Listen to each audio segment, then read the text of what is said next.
our rig. It might look a bit big and a little overbearing, but it's a very simple system where you can use and manage lots of different exercises for functional strength.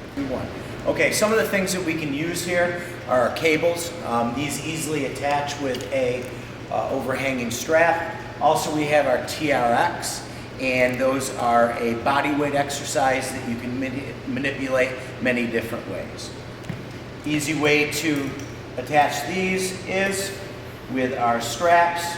We've got a pull strap, we've got a hanging weight strap, and we can add or subtract weights. Our TRX we can use for our lats. Depending on our angle, it gains body weight or reduces body weight. 2, 1. With these face pulls and these cables, we're able to do a lot of different exercises, multiple exercises. We can do face pulls depending on the weight. We can change angles. We can do our tricep pull downs. We've got different pieces of equipment that we can attach. Essentially, a lot of them can be used for some of the same exercises, just different angles and for different exercises. Some of these can be used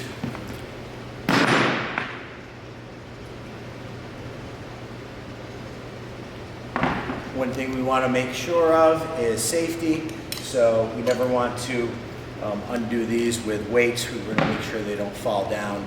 And these are all attached. They're all together and hinged up here, so they're not going to fall. Storing our bench is very easy, very light. Go up. Got an assortment of different bars. Each of the bars are color coded. They're in kilograms, so we can do the kilograms to weight, 2.2 kilograms per pound. Our smaller bars are heavier, are the blue and the orange. In our rig system, it's adjustable. These can be put on and up, higher and lower, depending on your height and your size. Taking on and off the bars, we want to be careful to make sure that when we're putting on the bars, putting the bars on, they're even. One of the safety concerns that we say is anytime you're lifting something from your waist up, the weight should be collared. Okay, when we're putting on the weights, like I said before, when they're above our waist or up off the ground, we want all the weights to be collared for safety reasons. Our collars are over in the bin. All you do is put them on. They'll expand, contract, and a simple Velcro will secure them so the weights are secure.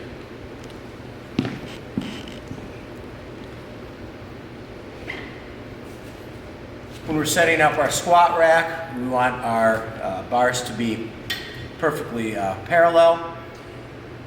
If we have two spotters, we're going to have two spotters on the side. If we have a single spotter, they'll be behind the person at the hips.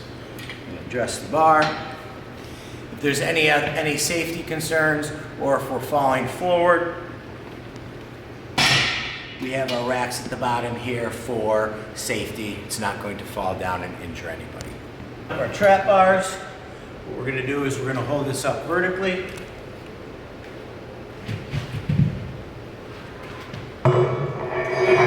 Load the bar on each side.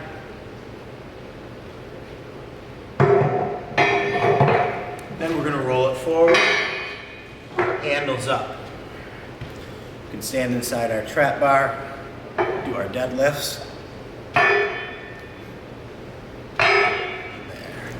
For our battle ropes, just put it in here.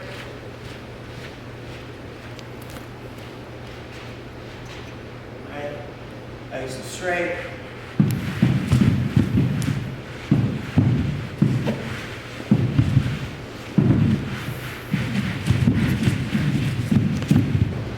We've got different bands. Each of the bands are different colors with different resistance.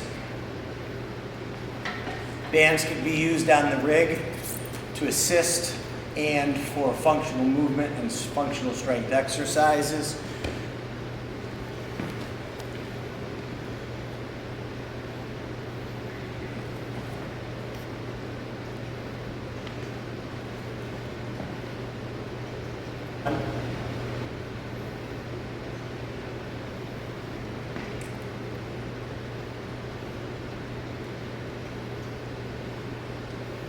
These also can be hinged up to our side trees over there with some carabiner clips for different angles. Row machines are stored over here. They're very easy and maneuverable. Bring them down. Roll them out to a safe place.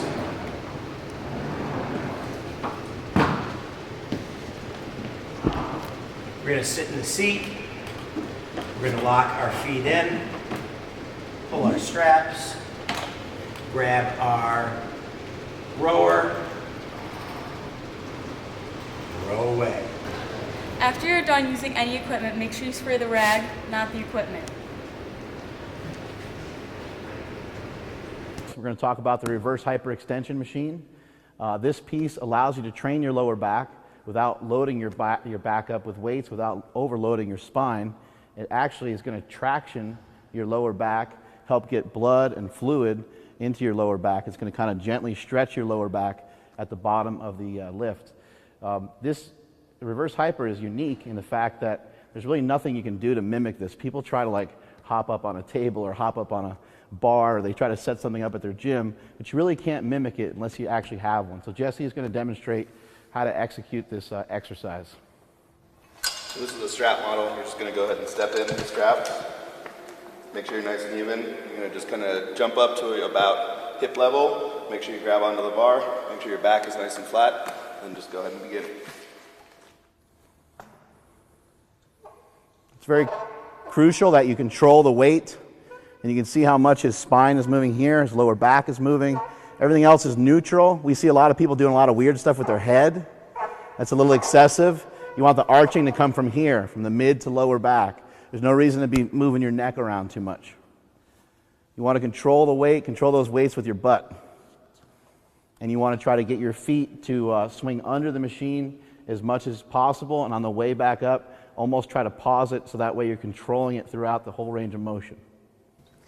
Here we have the glute ham developer, aka the glute ham raise. Jesse Bird is going to demonstrate how to execute this exercise. This is a great exercise for the posterior chain that you always hear everybody talk about. Good for the glutes, the hamstrings, as well as even down into the calves.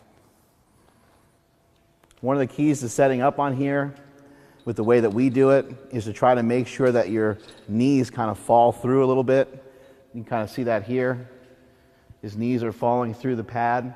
If his knees are on the pad too much, it's just going to be a ton of stress on the back. Not that you can't do it this way, but in my opinion, it's a little bit too stressful on the knee, a little too stressful on the back of the knee, and you also run the risk of kind of hyperextending your knee. So try to make sure that you fall through a little bit there. Also, if you watch his feet, he's going to be pushing into the toe plate back here. That's why this is here. Otherwise, you wouldn't even need that to be there. He's going to push into there. Almost simulates running in a way, where he's pushing off his toe and flexing his hamstring. The glute ham raise, glute ham developer is superior than a leg curl due to many reasons, but one of the main reasons is the fact that you're getting both areas of the hamstring, the upper and the lower part of the hamstring.